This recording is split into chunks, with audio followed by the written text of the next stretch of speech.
Hello, Chris Green here with the Flood Insurance Guru. Today, I'm going to be telling you a little story about how some flood education saved a closing for me many years ago.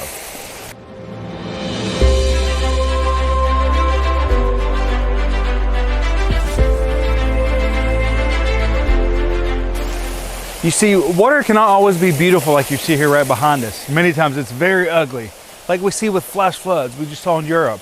We see with monsoon season out west, and we see with spring runoff down the Mississippi, Water can cause some pretty major disasters. In fact, it's the leading cause of disaster. But it doesn't mean that flooding has to cost you your dream home. It's really important that you understand some different flood education that can help you there. And today we're going to talk a little bit about that.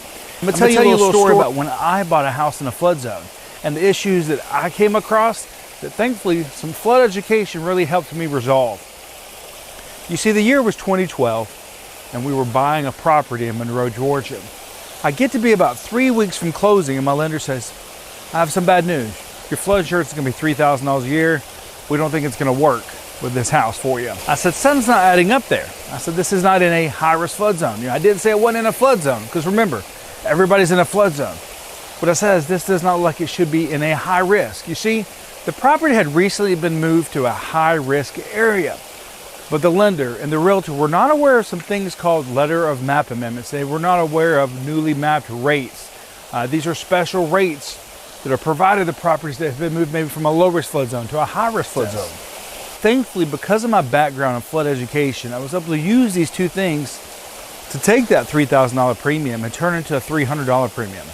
And a few years later, I was able to take that $300 premium and actually get the flood zone changed on this property back to a flood zone X by showing them that the property sat above the base flood elevation. Understanding those tools became a great asset to me.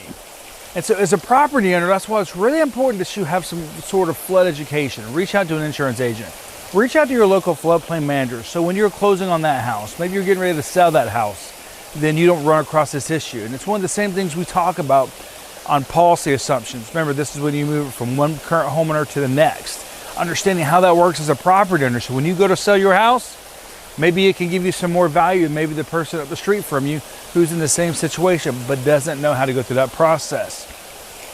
So this is how just some simple flood education could possibly help you when it comes to closing on your home. If you've got questions about using resources like this, how to get a better understanding of these resources, click below to visit our website, floodinsuranceguru.com. Remember, we have an educational background in flood mitigation, which means we can help you understand flood risk like this right here.